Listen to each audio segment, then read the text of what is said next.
Hey guys, the Black Critic Guy. Actually, you know what?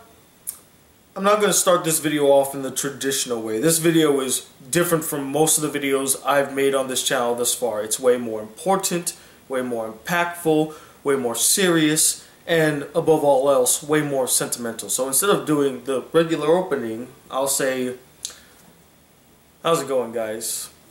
Tony Wiley II here. I mean, it doesn't really matter what I call myself. Black Critic Guy and Tony Wiley II, they're one and the same in my opinion. It's semantics. But why am I going on a ramble about my name? Just get to the point, Tony. God, you suck when it comes to getting to the point. Anyway, y'all have probably already read the title, so you know what this video is all about. This is my farewell video to the lovely state of Florida. As you're watching this video right now, I am on my way back home to that lovely island right over there. Guam.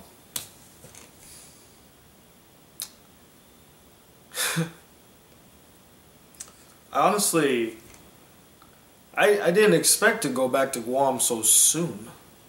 Nor did I expect to stay in Florida for this long, so life just finds a way to surprise you, huh? I want to spend this video kind of recanting or recollecting my life here in Florida. Florida is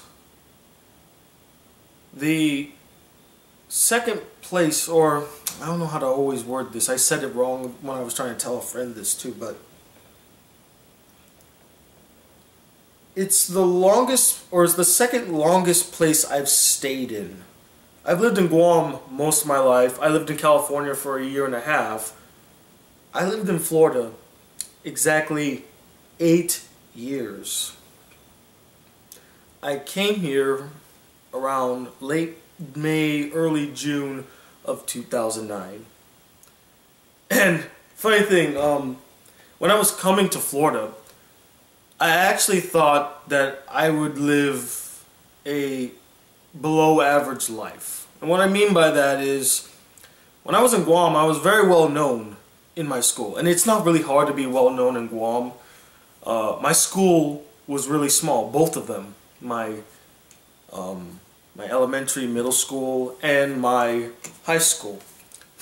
My graduating class for middle school was under 70 people. And if I stayed in high school in Guam, my graduating class would have been under 80 people. My graduating class here in the United States was well over 600 people. Just to give you a little comparison of how many students were in my old school compared to the students in my new school. But when I was in Guam preparing to come to live in Florida, I gave myself a speech. And thinking back to it now, it kind of makes me laugh because it was the exact opposite of what happened. The speech basically goes like this. I told myself, okay, Tony, you had a good run. You've been very well known, very liked in middle school and high school. You know, everybody loved you. But now you're going to go to the United States, you're going to move to Florida, and you're going to be bullied. You know, you're going to be bullied for about 2 years, you know, just put up with it for 2 years and then it's off to college and then you won't have to worry about it again, okay? You know, you had your time in the light, your days of being loved by everybody, being liked by a lot of people, those days are over. You're going to be the fat, nerdy, new guy that just moved into the school, and you're probably going to be made fun of by the way you look and by the way you act and talk, so just be prepared. I mentally prepared myself for that because honestly I didn't know what to expect. I thought I was going to be bullied. I mean, from all the movies I've seen and other things here and there I heard about the United States, you know, they don't really like new people from my experience. And you know, I was a fat, black, nerdy kid moving to the States. You know, I wasn't much of a jock. I didn't do much sports. I liked to write. I was an artist at the time that I moved to Guam, or when I moved to Florida. I was drawing comics and writing comics. That's what my passion was. So I said, okay, you're probably going to be the outcast, so just be prepared for that. Little did I know that the spotlight that I so much enjoyed back in Guam would follow me to where I would later move, Fleming Island. And when I came to Fleming Island, you know, at first I kept to myself. You know, I didn't really talk to people that much. I just went to school and did my stuff. Like I said, I thought I was going to be bullied. So I remember exactly where the tide turned and people started noticing me and liking me. It was, I believe it was either September or October. And I was in my last period, American history. And we're all just waiting for the bell to ring, and I'm sitting by my desk just keeping to myself, basically. And one of the most popular kids at my time in Fleming Island High School, his name was Matt Tanga. He had a big group of guys that always followed him. I used to call them the Bit Crew, because they would always like say, oh, what up Tanga Bit, or what up Casey Bit. They would put Bit at the end of their names, which to this day, I still have no idea what that meant. But I thought it was cool, so I called them the Bit Crew.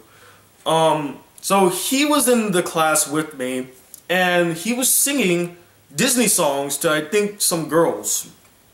And little did he know, a couple months ago, I was in this big Disney craze, I guess, is what I want to say.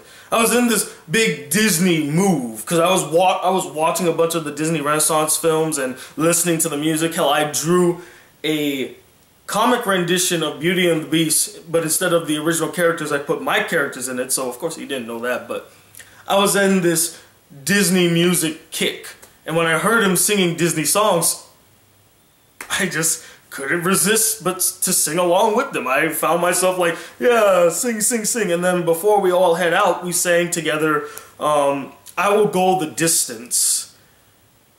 And it was fun, you know. It was like, that was the first time I kind of like vibed with somebody in the school. I was like, okay, cool, okay, yeah. That was a fun little moment, a little isolated thing. It probably will never come up again. Wrong. The next day, I'm sitting in third period. It's my English 3 honors class. I'm sitting there talking to my buddy Patrick, who at the time still wasn't truly my friend. He just was the guy in class and he didn't want to talk to me that much. I'll tell that story a little later in this video too, but I'm sitting in class and these two girls, Allie and I think the other girl's name was Kayla. I might have got it wrong. I haven't talked to these girls in a long time, but they walked up to me. He's like, hey, did you sing Disney songs with Matt yesterday? And I look at them like, how did you know about that? Who told you? Oh shit, they're gonna make fun of me for that, aren't they? I mean, again, fat black nerdy kid singing Disney songs. I didn't know what to expect. I'm like, oh shit, what's gonna happen here? And I go, yeah, I did that. He's like, that's awesome! You gotta sing a song for us, please. We wanna hear you sing a song. I'm not even joking, we stopped class. We stopped class so that my teacher, Miss Kazwazadi, very supportive woman, by the way. One of the best teachers I had when I was in Fleming Island. And if she ever watches this, thank you so much for what you did for me, Miss Kazwazadi. You helped me to expand my horizons and be creative and let me be able to express myself. And it was at this point in your class that I was able to finally be the Tony that I always was. We stopped the class. Like, it was like, we were only like 5 minutes into the class, so it wasn't like we stopped dead in the middle of class. But still, we stopped class so that I could sing a Disney song. I still, to this day, I still can't believe that actually happened. So yeah, we stopped class, and then I sung at the time my favorite Disney song, which was You'll Be in My Heart. I just was like, come stop your crying, it'll be alright. Just take my hand, hold it tight. I will protect you from all around you. I will be here, don't you cry. For one so small, you seem so strong. My eyes will hold you, keep you safe and warm. This war between us can't be broken.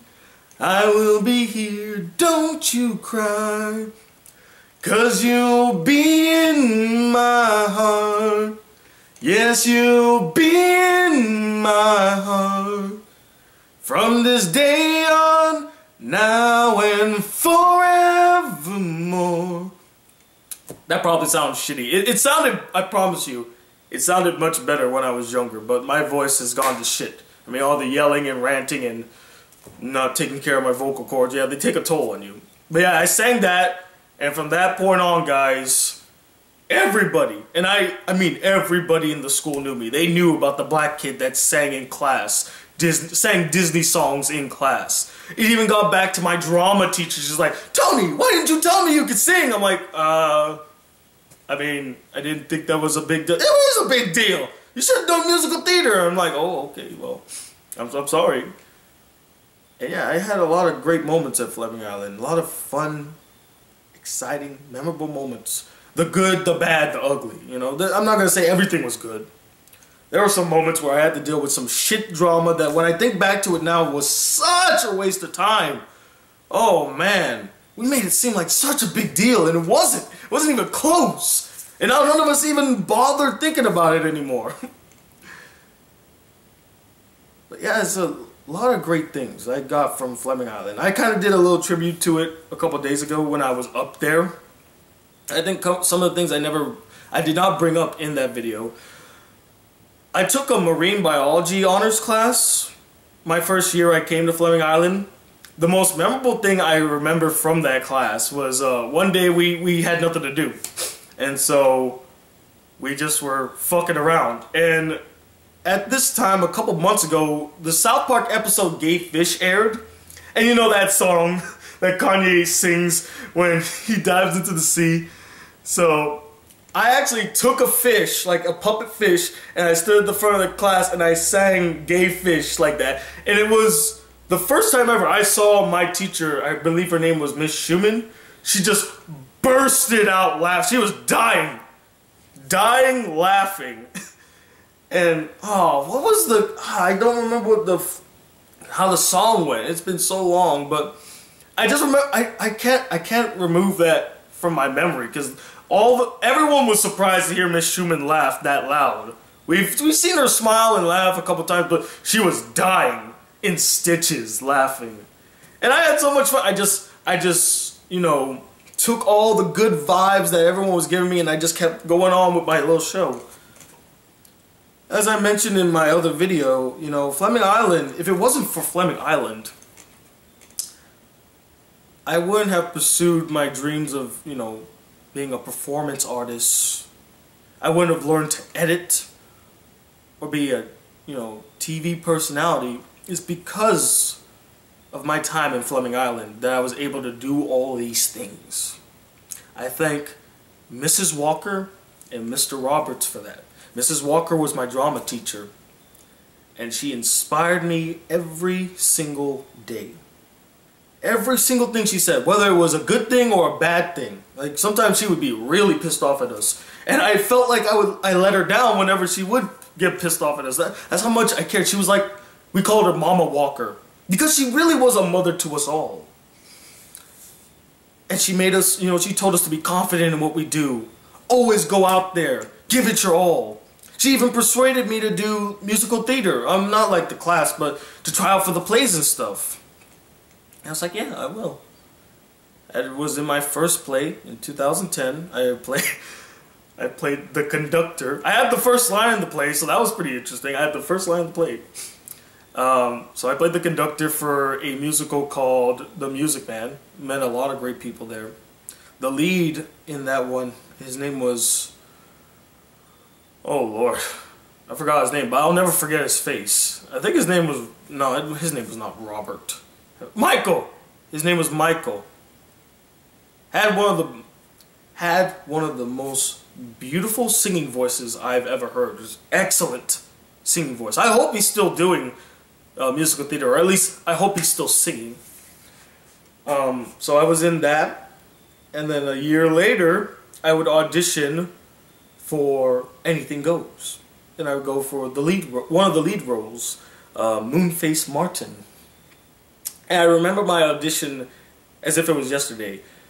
At the time that the auditions were going on, I fell in love with the movie Singing in the Rain, which is now my all-time favorite musical. There is a sequence, a musical number in the movie that I felt like, you know what? If they ever remake Singing in the Rain, please don't remake Singing in the Rain. Do not touch Singing in the Rain, please. But if they ever were to remake Singing in the Rain, that musical number, that character would be somebody that I personally could see myself playing. It was, the main character's name is Don Lockwood. His kind of right-hand man, ooh, I forget what his name was. But his right-hand man was basically the comic relief of the film. He would always be shooting out these zingers and one-liners. And he had this whole musical bit that was all about slapstick, called Make 'Em Laugh. And I was so impressed by this musical number, the way it was structured, the singing, the melody, just everything about it was near perfection. In fact, that whole movie is just near perfection. If you haven't seen Singing in the Rain, please do yourself a favor and see. It's a great film. So I decided, for my audition, I would... God damn it, really? Someone's cutting grass in the distance if you hear that. Anyway, so I decided, for my audition for Anything Goes, I would kill it by replicating that musical number. Not to its fullest, but enough to get the point across. And I used so much energy, because it starts off at a piano, and he's like, you know, short people have long faces. Long people have short faces. Big people have little humor, and little people have no humor at all.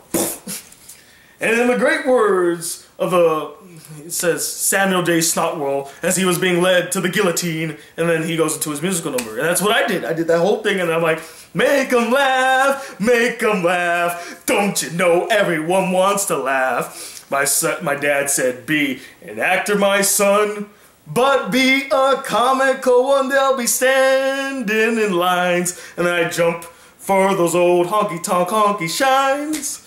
And I would just go on from there. There was a guy in the play with me, and he's sitting at the front, and there's a line where I say, just slipping up a nab peel, the world's at your feet. And in the movie, he basically slips and lands on Don Lockwood, and I did the same thing. I slip, I land on this guy, I'm like, just slip on up a nab peel, the world's at your feet, make 'em laugh, make 'em laugh, make 'em laugh. It was a magical moment. And it was that performance plus my line read the next day that got me the lead role, or got me one of the lead roles. I keep saying I got me the lead role. I didn't have the lead, I was one of the leads. Still, that was phenomenal. And then there's Mr. Roberts, who, had it not been for him, I wouldn't be able to make the YouTube videos that you see currently. He molded my editing skills. He actually gave me an outlet to express myself. He gave me a, what's the word when you give somebody, it's not stage, but he gave me basically a place where I can express myself and be as creative as possible. Platform. He gave me a platform to express myself, be creative, and do what I wanted to do. Well, not do what I wanted to do what I could do. Some of the videos that you see from me now would not have been possible had I not done the editing I did in TV production. And later on in the future, I might re-upload the videos I did for my class, because I still am very proud of them. They might not be the best quality, but I'm still very proud of them. I was actually talking to one of my subscribers about the videos I made. Like, I made a prom promo video, I made 2 for the play that I was in, Anything Goes, but all 3 of which were highly successful. I made one that was very controversial called Don't Read Books, and I think you can guess why that was so controversial. None of the English teachers loved that video, even though it wasn't meant to be taken seriously. I'll explain that in a future video later, but, you know, Mr. Roberts gave me a platform to really be all I could be. Be creative in everything. But it wasn't just the teachers that made going to Fleming Island so amazing. It was the people. I made so many great friends at Fleming Island, many of which I still talk to this day. But I think the most important of all of them was my group of friends who I dubbed the Fellas. My dream at that point in my life was not to be well known. I actually didn't give a shit about being known all across the school. What I cared about was having a solid group of friends. That's all I really wanted. I wanted friends that I could hang out with every day, go to their house, play video games, talk bullshit, talk about girls. I wanted that. And I got that to a certain degree. They weren't what I expected. Let's just put it that way. The fellows were quite fascinating in the way that they approached things. They loved to troll people. I was like one of the punching bags in the group. It was me and this other guy named Matt. Everybody would just rag on us and make fun of us and taunt us. And a couple times it got on my nerves and really pissed me off, and I would always say, why am I hanging out with these assholes? That's the thing. They were my assholes. They were my best friends. And I still talk to a majority of them to this day. Patrick, Joey, Kinjo, Chris, Brady, Matt, Roger. All 7 of us. Or, wow, I can't count. All 8 of us, including myself. We made the Fellas. And it pains me that I wasn't able to see all of them before I left. My dream was, or I guess not a dream, but my hope was to have a little Fellas reunion before we all left. Or before, God, I cannot speak today. Before I left. But we're all scattered out, you know. Some live in Gainesville, others Jacksonville back home, some in Tampa, and then I live here in Orlando. But I think out of all the fellas, the one that I looked up to the most, my best friend within the Fellas, and you've all seen him a couple of times on my channel. I've talked about him numerous times. Patrick Russell. Patrick was my first real friend in Fleming Island. Okay, well, not maybe first real friend. I had another one, but he left immediately. So you know what? Fuck it. He was my first real friend in Fleming Island. And how we became friends is just so fascinating. We had 2 classes together. We had English honors and marine biology honors. We both were going to be marine biology majors. That's why we were going to go to UCF together. But then we both ended up not doing that. And he told me that the first time I talked to him, he thought I was so fucking annoying. He couldn't stand me. He's like, why is this kid fucking talking to me? And I'm like, yep, that's me. Good old Tony just doesn't know when to shut the fuck up. And I just kept prodding him and prodding him and prodding him, trying to talk to him. And, you know, he put up a good wall for most of it. And then finally I broke through to him because he came in to class one day wearing a Nier shirt from Death Note. And I'm like, you watch anime? And he's like, yeah, I watch anime. And then from that point on, we just talked about anime. And then we found, or I guess we didn't find, but we both loved the same anime, which was School Rumble. That beautiful thing right up there. That is the thing that solidified our friendship. And is one of the reasons why I love that anime so much. If it wasn't for School Rumble, Patrick and I probably would never have been best friends. We would have been just casual friends. But that anime right there, for all of its hilarity and memorable moments, brought 2 guys who were just casual friends and made them the best of friends, who still talk to each other to this day. In fact, I wouldn't even consider Patrick a friend anymore. He's a brother now. He's my brother. So, again, you keep doing amazing things, School Rumble. You keep doing amazing things. But it wasn't just the fellas that I thoroughly enjoyed seeing at Fleming Island. They were probably at the top, but there were so many other people too. I had so many loves. I had so many loves when I was in Fleming Island. A lot of which did not go as I wanted them to, and others pleasantly surprised me. I wish I could list them all out. There's so many of them. Not the loves, but my friends, all the friends I had. I guess I could touch on the ones I kept in touch with. Lizzie Baker was one. Funny enough, we didn't actually become friends until after she left high school. She was a senior when I was a junior. And one day in 2011, January 2011, this movie called No Strings Attached, starring Ashton Kutcher and Natalie Portman, was coming out. And I didn't want to see it by myself. I thought it'd be so awkward and weird for this random black dude to be sitting in a theater watching a romantic comedy. You know, I was in that moment where I was like, oh, I can't go to the movies by myself. I need a movie buddy. Now I go to the movies by myself. I don't give a fuck.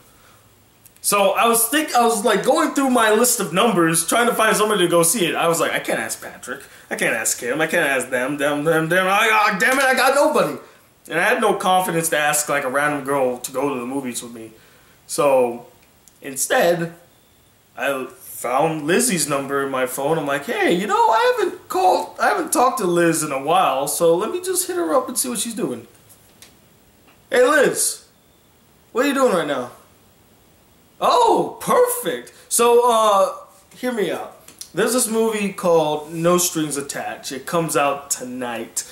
And I really want to watch it so I could do a review on it, but I have no one to go with. Could you come with me and, like, watch it with me? Yeah, don't worry. I'm sure it's going to be good. I promise. And from that point on, we've been the best of friends. Well, I wouldn't say we're nigh inseparable, but we got closer than we ever could have if I never made that call. If I never made that call, we probably would never have been friends. But as fate would have it, unfortunately, I did make that call. And now Liz is one of my best friends, and I'm going to miss her dearly when I leave. I'm going to miss my movie buddy. I'll tell you a funny story dealing with her.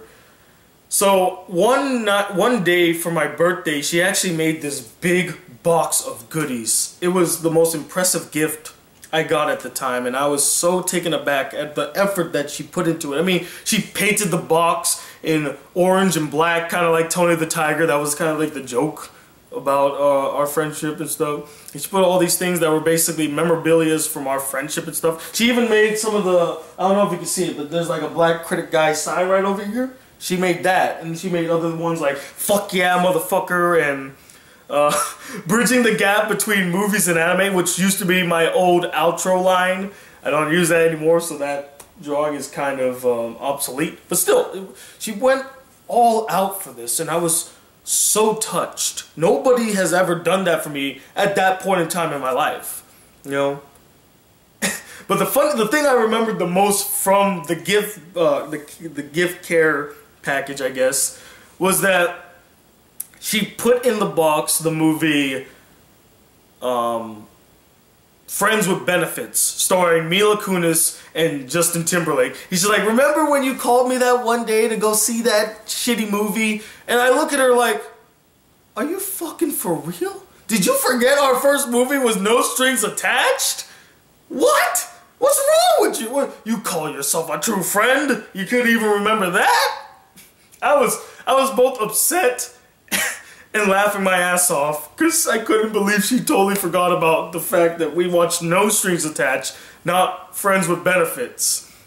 But I don't, well, I do still kind of blame her, but I understand the simple mistake because No Strings Attached and Friends with Benefits both starred two people who were just in Black Swan the year before.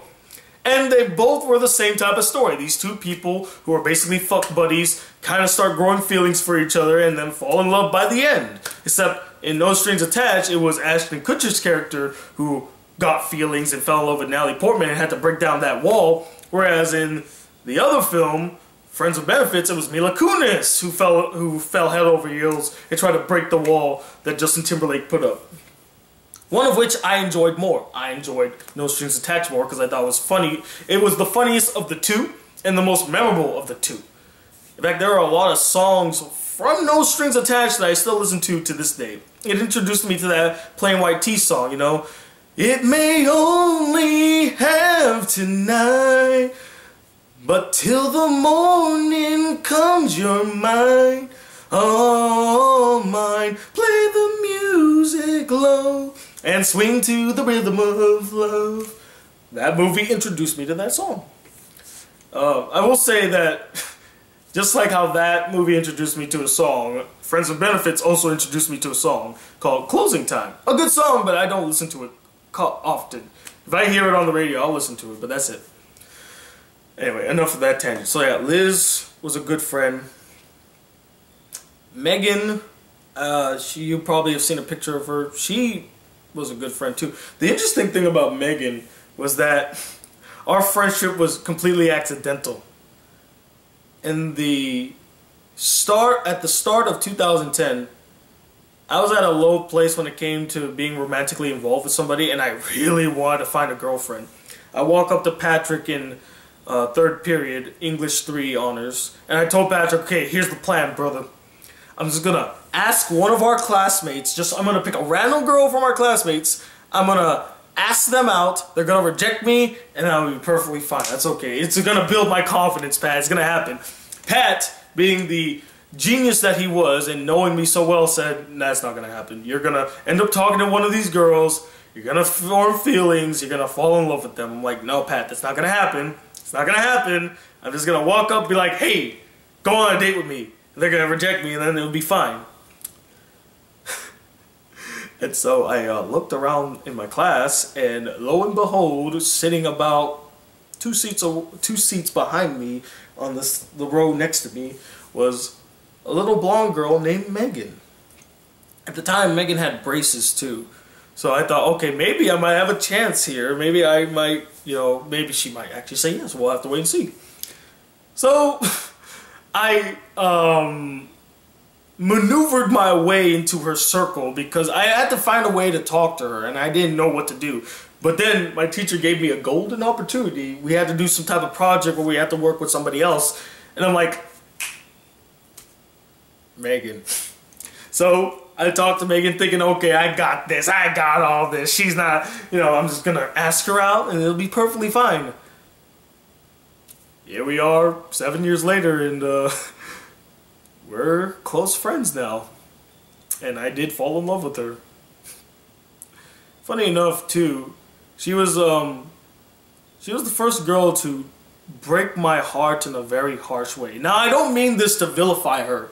We were young and we didn't really know, and she's apologized for this numerous times. In fact, one time I was in college at IHOP with some friends, and I get a random text from her, and she's like, I'm sorry. And I'm scratching my head, what are you sorry about? And then she's like, remember that time I sent you that long text, kind of basically shooting you down after you confessed your feelings for me?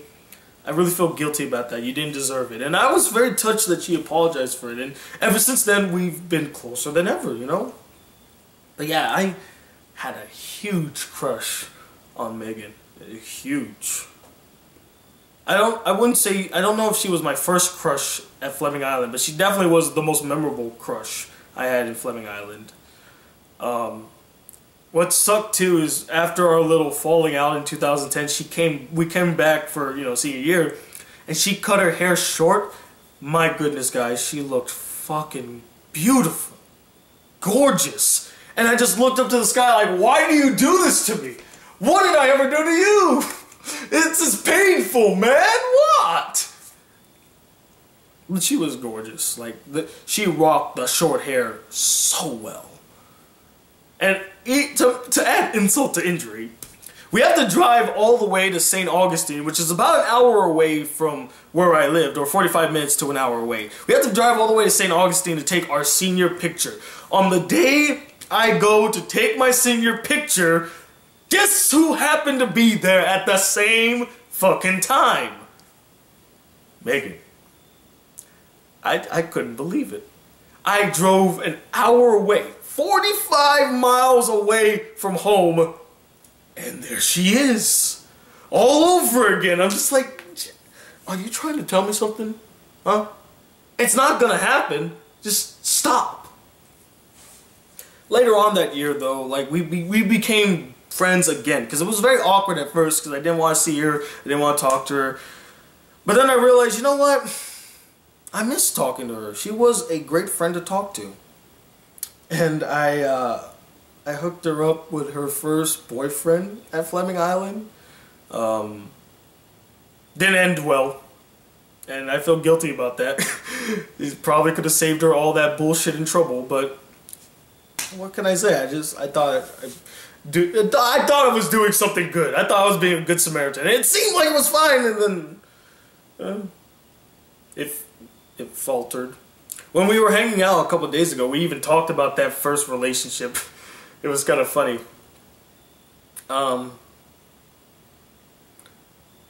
Who else should I recant for you guys?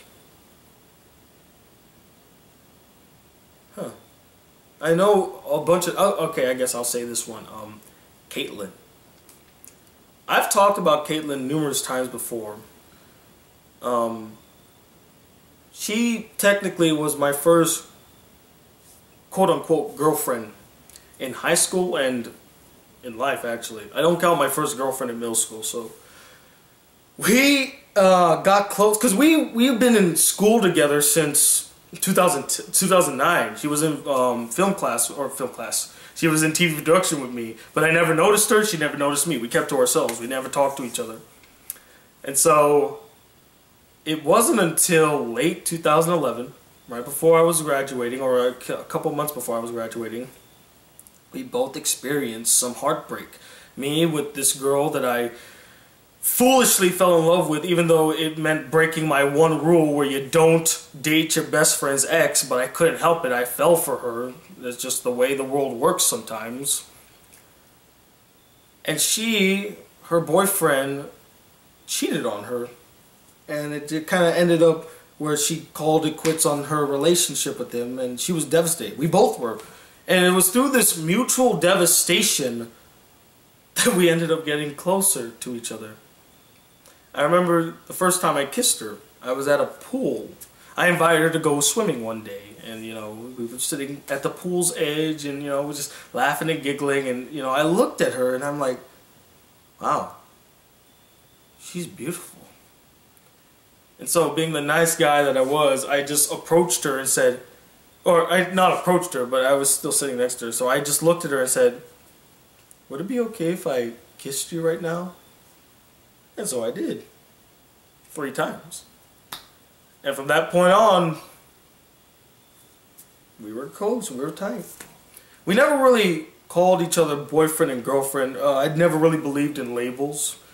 But we basically did what boyfriends and girlfriends did. We went out, we made out, we did, just things. We didn't go that far, though. Just want to keep that in mind. It was very innocent, our relationship. Very sweet and innocent. And she really touched my heart. I was very moved by Caitlin. There was the day of my graduation. I'm saying my goodbyes to everybody. Oh, it's been great. Oh, it's so fun. And I saw her there. And she took a picture with me. In fact, let me rewind a little bit back. My TV banquet. So every year at the end of the school year, we would host a TV banquet where we all get together and we honor those who did very well in TV production for the school year. And they would give out awards. I think I showed one of them before. Like I got the award for most dramatic, best all around, and best editor. I remember those very fondly. The most dramatic, I found that hilarious. My first year in TV production, I was given the award of most dramatic, which, as I posted on Instagram a long time ago, is the most accurate award I've ever gotten, because I am extremely dramatic. But for the TV banquet in 2011, I asked Caitlin to be my date, and I actually went to go pick her up. And my goodness, guys, she was radiant. Like, she had this dress that was... I can't even put it to words. It brought a huge smile to my face, and I was just like, wow, I cannot believe you're actually going as my date to the TV banquet. I'm so fucking lucky, And I drove her home after the TV banquet. The TV banquet was a lot of fun. I got Best Editor and Senior of the Year. I actually shared that award with somebody else named Taylor Nones. I even did a fond farewell video for everybody. At the end of the video, we did a highlight reel, and at the end of it, I did a farewell video because TV production meant so much to me, and I thought it'd be fun to just kind of tell everybody how I felt. And at the end of the night, I drove her home, and, you know, I said goodnight and all that stuff, and then we made out for the first time. I never really made out with a girl before, so it was a unique experience, and it felt so good. Wow, I sound like a fucking creep, don't I? But yeah, so fast forward now to graduation night. Yeah, everyone's giving me hugs, saying see you later, and I see her there too, and she gives me a hug, give me a kiss, and then, you know, I head to Chili's to go have my celebratory graduation dinner with my family. And while I'm doing that, my phone buzzes. I pick my phone up. It's a text from Caitlin. Oh, what could this be? Open it. I read it. And by the time I'm done reading it, I was so speechless. Basically, to summarize what the message was, she just said, I can't ignore these feelings for you. You're somebody dear to me, and I want to see you go. I really, really like you. And no girl at that point in time had ever said words like that to me. And I was at a loss for words for the first time in my life. I didn't know what to think. I didn't know what to say. I asked my brother, like, bro, what am I to say to this? He's just like, tell her how you feel, man. And so I did. The next day I drove to her house. I said, can I talk to you? We went to her room, and I said I read her message and that I felt the same way. Every single bit. The only sad thing is that the relationship ended so abruptly. It started so quickly and ended so quickly. And it wasn't because, like, we did something wrong with each other. It's because I had to be an adult. I had to be an adult. I was a senior that graduated, heading off to college. She was a sophomore in high school. That shit wouldn't work. You know, there's so many things. Like, I did not want her to have to worry about a boyfriend that was off in college doing some stupid shit. And I didn't want to have to worry about her being down south or up north with a bunch of horny high schoolers trying to hit on her. So I just thought it'd be best if I just ended the relationship. I had to be an adult about it, you know? And I didn't want her to have to waste all of her life and maybe even gain some new experience because she had a boyfriend that was in college. That's not fair to either of us. So I ended it. We went out to the movies. I thought long and hard about it the day before, and then I drove her home, and I'm like, hey, we need to talk. She's like, what's up? And I said to her, like, this is so fucking difficult, but I think we should just remain friends. And she agreed to, you know, she was thinking about it as well, and she thought the same way that I thought. She didn't want to be limited because she had a boyfriend in college and all that stuff. And, you know, our relationship ended on mutual grounds, you know. There wasn't any hated, no anger towards anyone, and we're still friends to this day, you know. Boy, would I give anything to go back to those days. Those were some of the happiest moments of my life. It was magical, to say the least. And I thank you, Caitlin, for that. I'll briefly go through my college life. There is a lot that happened, but I don't want to waste too much time. This video is long enough as it is. But basically in college, you know, I went to the University of Central Florida. My first year there was pretty okay. I lived in a shitty place called Collegiate Village Inn. Never go there. For anyone who's watching this and lives in Florida and plans to go to UCF, you stay the fuck away from Collegiate Village Inn. That place is a motel stylized dormitory that is complete shit. Do not, under any circumstances, live there. I'd rather you just live on campus. Live on campus. Every place on campus, even the shitty places, are 10 times better than Collegiate Village will ever be. And I remember those nights, how terrible they were. The nights where our air conditioner broke, the toilet wasn't working, the cable went out, the beds were shitty. Ugh. It was a terrible experience. Anyway, besides that, my high school life didn't really start to kick or go along until my sophomore year, where I started doing more things. I got into radio. I hosted my own radio show. I met a lot of great friends, one of which I consider to be almost at the same level as Patrick, although we don't talk that much anymore.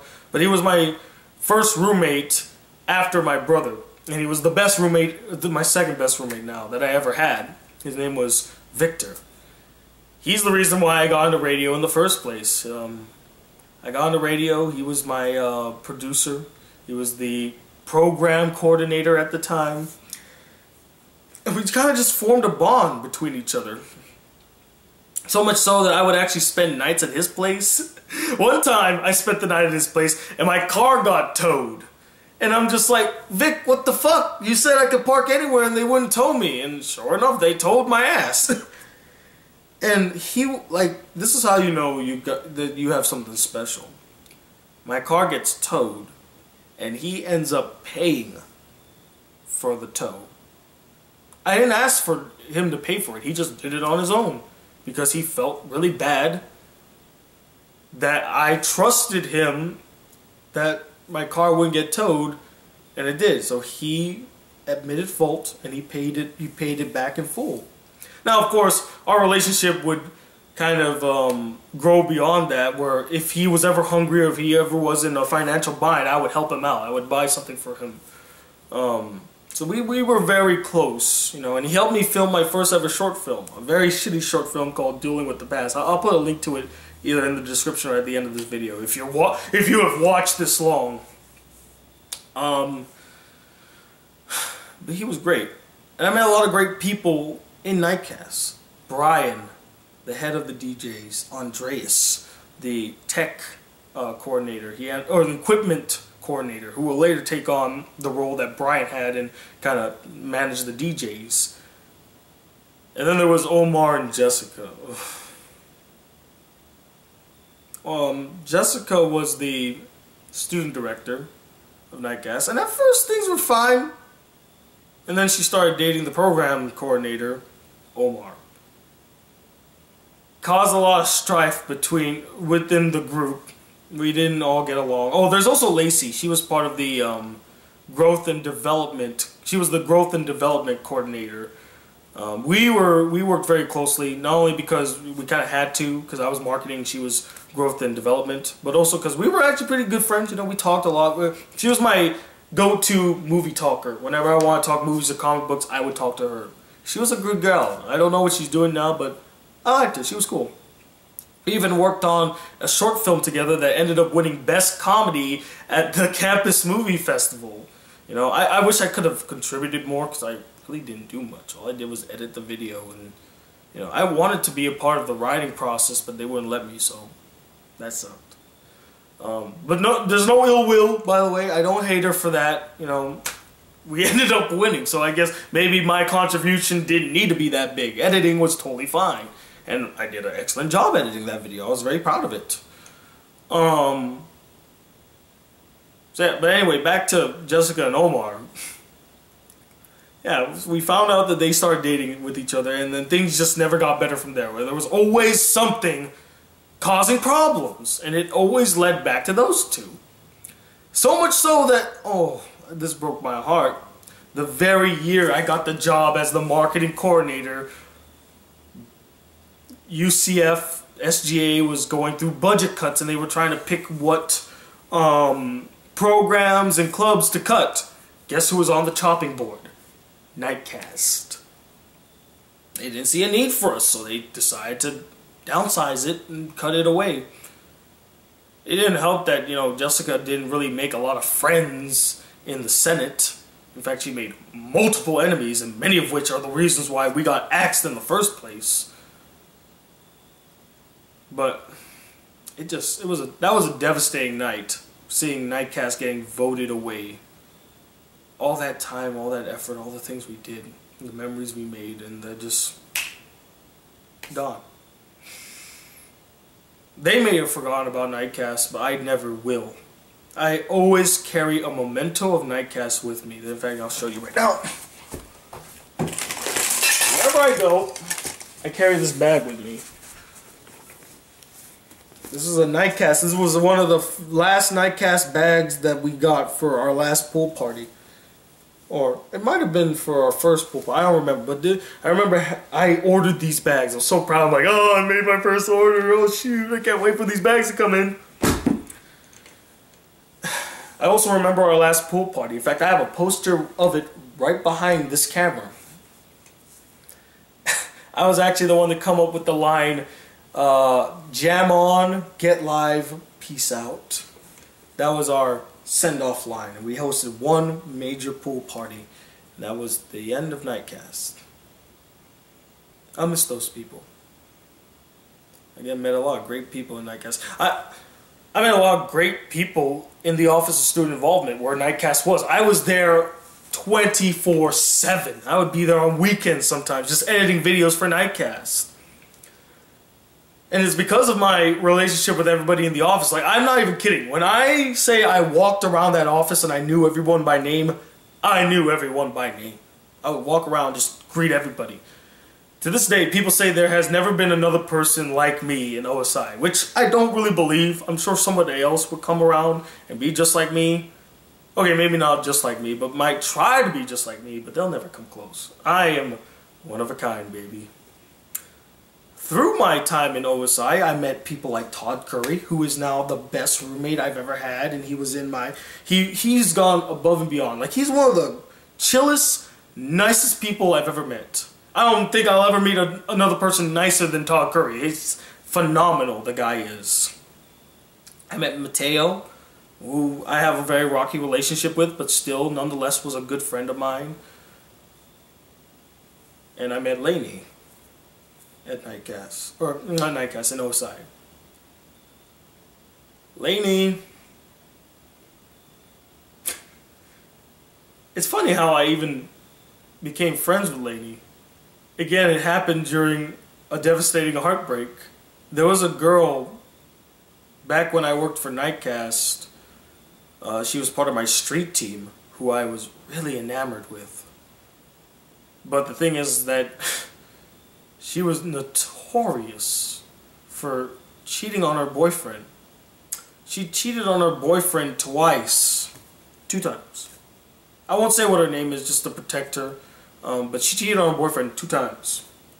And yet, for some reason, even though she did all that, things that I hate, you know how I feel about cheaters, I was freaking enamored by her. One night, she even texted me in 2014 in a drunken state to ask me to come over to her house. And I was so tempted. I didn't. Of course, to be fair to myself, I fell asleep early, saw the text in the morning, I'm like, damn it! But had I got that text that night, would I have drove there? I don't know, that's the thing. I don't know what I would have done. But then a couple nights later, she hosts a party at her house, and again, in her drunken state, she asked us to stay. Well, technically, Jackie asked Victor to stay. And I'm just like, no, Victor and I need to get going. And then she looks at me with those eyes. And by the way, her name's not Jackie, that's her roommate's name. But she, the girl I'm talking about, looked at me with those eyes and said, come on, please stay. And so I couldn't say no. I still really like this girl. So I did stay. And she laid right next to me. She's like, give me a hand. Like holding hands and stuff like that. And she's like, you know, even if I wasn't drunk, if I was sober, I still would hold your hand and stuff like that. And it could have gone differently that night had I not mustered the courage not to do something. Because it took so much willpower, guys. Because she wanted it. She wanted me at that moment in time. And I'm like, fuck. But she was dating someone at the time. My morals would not allow me to do something that would basically defile not only herself but myself for all of my life. I would never be able to live that down. I broke the one cardinal rule I've always said I would never break.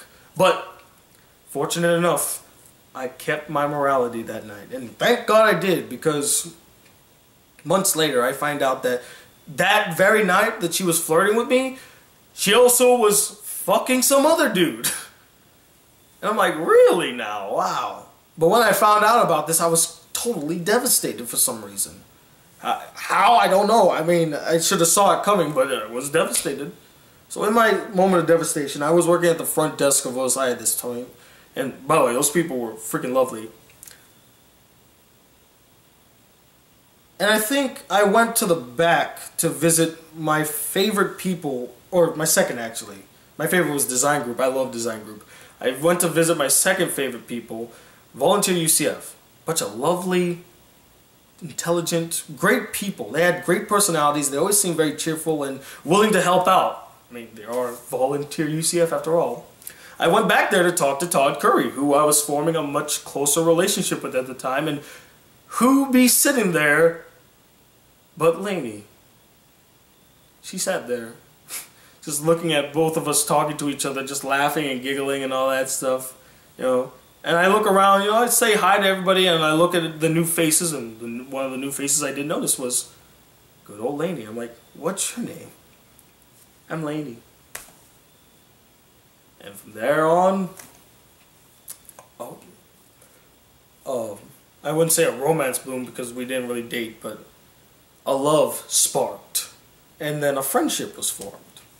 And I started talking to Laney more and more and more. And then we started talking with this other dude named Zaid. And we kind of formed this trio where we would always hang out with each other and stuff. But then we all broke apart because Zaid had to go do his own business somewhere else. And Laney and I, we stayed in UCF. So we ended up hanging out more. We got closer and closer. And then she told me she was going to Chicago to do her graduate program, basically, get her master's and everything. And I'm like, fuck, she's leaving. And I had yet to tell her how I felt about her. So I made a deal with myself. I'm like, before she leaves, Tony, before she leaves, you have to tell her. You have to be honest with her. Come on, you cannot be tiptoeing around this shit anymore. You're a fucking adult. You're 23 years old, buddy.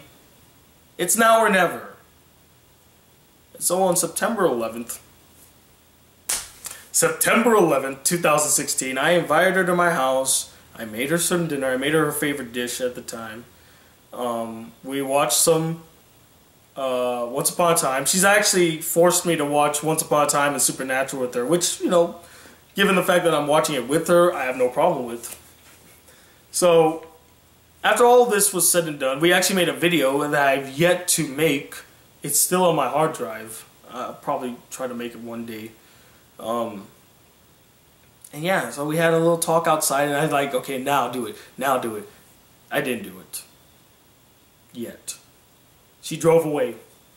And I go back in the house, and my heart was like pounding so hard because I was like waiting to say it. But I didn't. I felt like such a failure at the time. And so I called the one person who I thought could give me some sound advice at 1 in the morning, Patrick. I called Patrick. I'm like, Patrick, I didn't do it. I couldn't tell her how I felt. And she's like, well, is she still up right now? Give her a call. I'm like, but I don't know. I don't want to do it on the fly. I want to do it in person, blah, blah, blah, blah, blah, blah. She's like, Tony, if you don't do it now, you're going to regret it for the rest of your life. It doesn't matter if you say it in person or if you call, just do it. Do it, man. Come on. What do you got to lose at this point? She's moving, isn't she? Do it. And he made a good point. So I called her. The first time I called, she didn't answer. So I said, okay. Or I guess when I called, she didn't answer. So I took that as a sign, like, okay, maybe I don't need to tell Laney then. Okay, I'll go home. I'll go inside. And then she calls back. She's like, hey, Tony, what did you need something? And I'm like, it's now or never. It's now or never. So I told her through the phone how I felt. And to kind of give her an understanding of what I was going through, I tried to describe it by comparing it to a character from Once Upon a Time that I really related to, Rumpelstiltskin. He was a coward at first, and he couldn't express himself, and he always was afraid and things like that. And I'm like, the reason I love Rumpel so much is because I see so much of myself in the character. The coward, the guy that wasn't willing to stand up and do what was right or say what he needed to say. And then what happened? He lost his wife, he lost his kid, because he was a coward. And he wasn't able to just speak his mind. He was powerless. She was touched by this, and although I knew what the answer was going to be before I even asked, or before I even told her. I know she just thought of me as a friend. I mean, that's a given. I was just afraid to just say it, but I felt so good saying it. And ever since that night, I thought, that'd be the end of our friendship. I would never talk to her again, never see her again, but no. She made it an adamant effort to constantly reach out to me. Sometimes I would just get random texts from her, like, hey, how you doing? What you doing? Here's what I'm doing. And we talk all the time now. I feel like we are much closer now than we ever were in the last 2 years when we were at OSI. And she is a dear person in my heart now. I love Laney. Whether it be in a romantic sense or a friend sense, I love Laney. She's such a cool girl. She reminds me so much of myself too, because she's uberly obsessed with Supernatural and Once Upon a Time, more so than I am when it comes to anime and shit. Like, even I'm like, wow, you need to calm down a little bit, but hey, it's something that we both relate to. God, Florida has given me so many memories, hasn't it? I guess the last thing that Florida gave me, and I think probably is the most important thing, is that it gave me this. My YouTube channel. Had I not moved to Florida, there would be a high chance that I would have never made a YouTube channel. I only made a YouTube channel because I had nothing to do in Florida. I did not know anybody. I had no friends. This is back before I had a laptop and there wasn't much internet going on, and Facebook and Twitter and YouTube weren't such a big thing to me. So I had to find something to preoccupy myself. Now, by the way, I don't know if I mentioned this before, but I moved to Florida because my mom is in the military and she gets stationed to places, and she campaigned to be sent to Florida because my brother lived in Florida because he moved here to be with my dad. And my mom loves her kids very much. And so she wanted to find a way to be closer to my brother. And the way that she saw that was moving to Florida. So that's how I ended up here in Florida, the Sunshine State, up in Jacksonville.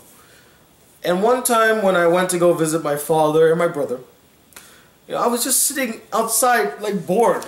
I didn't want to write, I didn't want to draw, I was just watching TV, and I was watching the Funimation channel, watching some anime, like Salty Ray and School Rumble. It was awesome. XXX Holic was playing as well.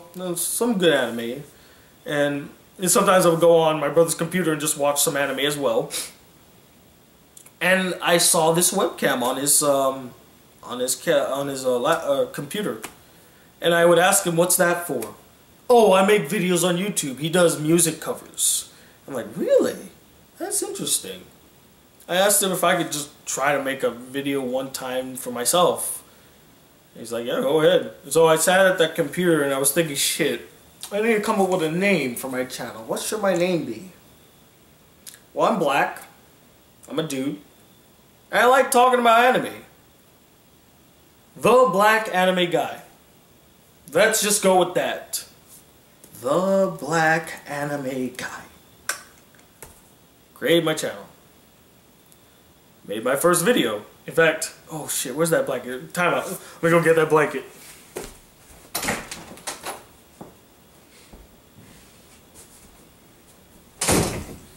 This bad boy right here. Ugh.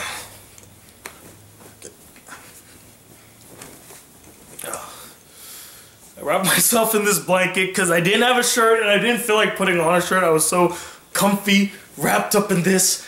I'm like, okay, I'm just gonna make the video here like this. And I recorded the first time. I think I screwed up. And I didn't like how it turned out. So I deleted it. And stupidly, on my second try, I say, hey guys, it's me again.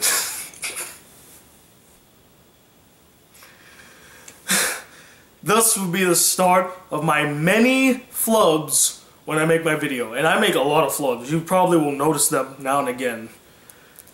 But I was like, hey guys, hey guys, it's me again. Yeah, because they fucking know you from your first video. Come on, dude. Hi, it's me again. What was I even... to this day, I don't even know who the fuck was I talking to. That video... It's cringe to the max. But it's a very special video. It was my first video. And though it wasn't anything good, it was the start of something special. Because of that, I started trying to mold my craft, you know, try to stand out and do something. My first couple of videos, I think my video style changed the moment I did a review for it was an Adam Sandler movie that came out. Fuck, what was it called? With Jennifer Aniston. Where he wore a ring, basically, to lie to people that he was married and stuff, or he got divorced or something. Oh God, what was that? What was that movie called? I can't think of what the movie was called anymore. I'll probably put it right here, or someone will tell me in the comment section. It probably will pop up to me while I'm talking to you guys. But yeah, that was when my channel started getting better, and I started learning how to edit a little better and do much more with it, and I also made an intro and all that good stuff. Yeah. My first few videos were basically just one-shot takes of me rambling for minutes on end. I mean, you'd think the videos... Well, I guess I shouldn't boast, because the videos might not have been that long back then. They're long now, and I apologize. But apparently you guys like the long videos, so who gives a fuck, right? So yeah, you know... If I didn't come to Florida, I wouldn't have my YouTube channel. I wouldn't have been able to meet my subscribers that I met yesterday. I wouldn't have had the opportunities that were given to me. I wouldn't have the anime DVDs you guys sent me. I wouldn't be making the rant videos. I wouldn't have been on MTVU. I wouldn't have been on BBC Radio. I wouldn't have none of it. I would have never met Kat. I would have never met Joe, Mike from Real School, Sloan the Female Otaku, the Kotatsu, Rank Cafe. I would have never met any of these great people had it not been for Florida.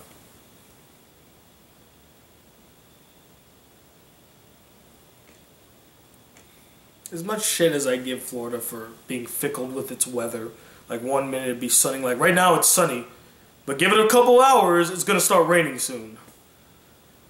And the winds, how cold it would get in the winter sometimes, ridiculously cold. The heartbreaks that it made me go through, the trial and error when it came to dealing with shit, my broken soul. Florida gave me a lot of great things as well.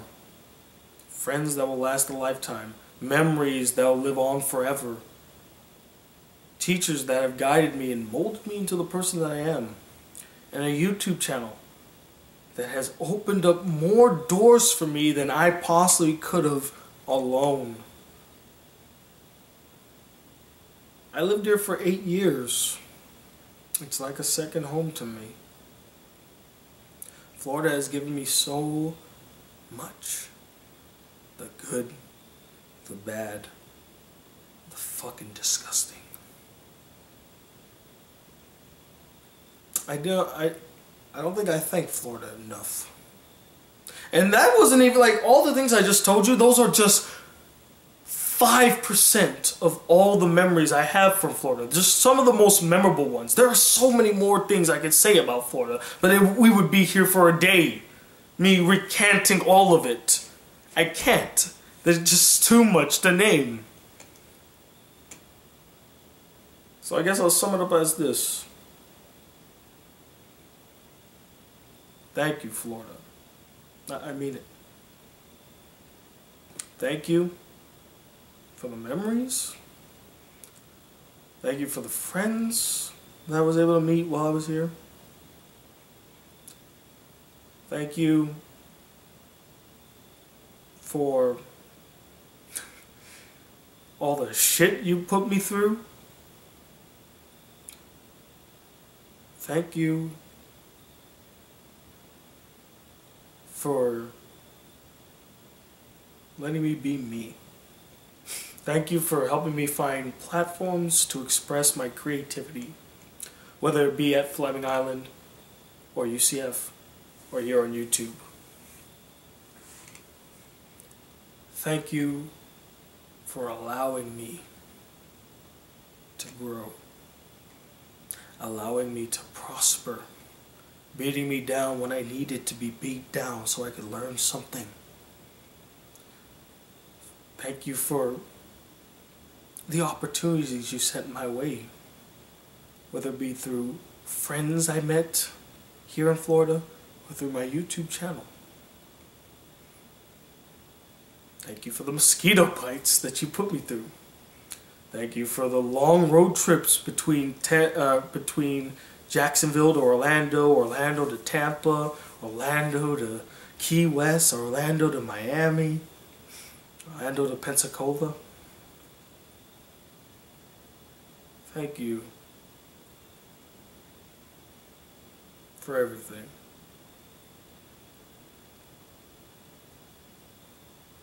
I mean, that's really all I can really say. We're both beautiful and ugly and amazing and horrendous and brilliant all at the same time. You truly lived up to your name, Fickle Florida. Because I could never really get a hold of what you were like. Yeah. Again, thank you, Florida. And to close this video off, I'm gonna play some, I guess not play some, but I'm gonna show you a couple pictures from my time in Florida, dating back to probably the first time I got here, 2009, all the way to 2017. Hopefully it won't be too long and boring, but I think a slideshow would be a fitting way to close off this video. And I picked a very fitting song for it too. It's a lovely melody. It's kind of a sad song, like the reason behind the making of the song is about a fire at a school that killed 9 girls, but it's still a lovely song. Like, it's a touching song, and I think it perfectly embodies my feelings when it comes to leaving it all behind and moving on to other things, moving back to Guam. And it's an island song too, so it's fitting because I'm moving back to the island. I'm sorry this video was uber long. I'm legendary for that. There's just so much I had to say about Florida. Florida meant the world to me. And Florida gave me the world. I'll never forget it. I may not ever come back to live, but it'll hold a special place in my heart for all time. And I hope you all enjoyed my little stories, my little side rants, telling you guys about my personal life. I really don't have much secrets to hide, so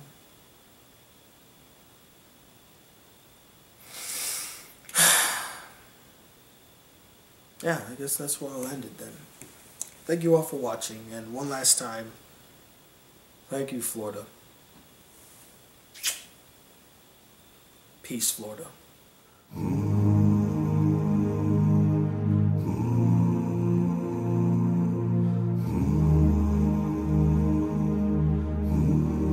Lo'y mata'y malingi Tokuloto whanono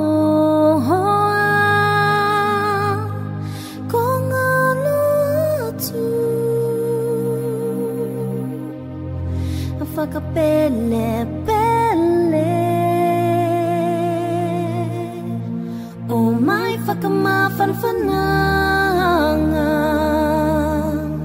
Solo te mai tēne Ko ngā lotu Nā te mawhine Whaingata whakamalamalama Dino ngofolo ma te toko iwa Ave ai te lumanai A te atu nuku O mai whakamawhanwhananga Solo te mai tēne Ko ngā lotu Nā te mawhine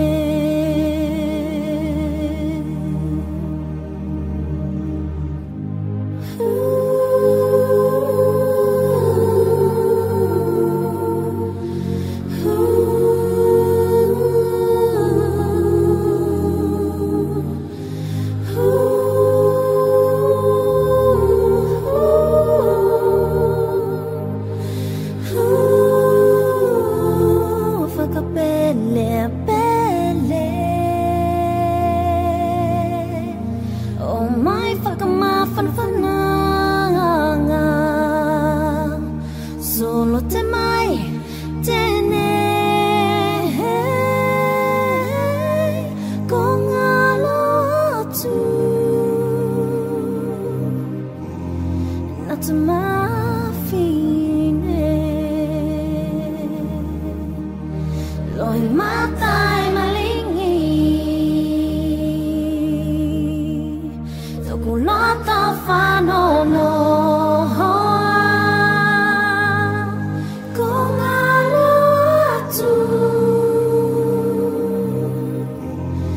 Whakapele, pele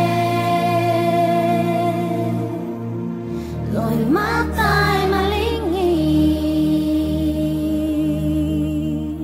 Tōku lota whanono Ko ngā lotu Whakapele, pele Loi matai malingi Tōku lota whanono Ko ngā lotu Whakapele, pele Loi matai malingi Tōku lota whanono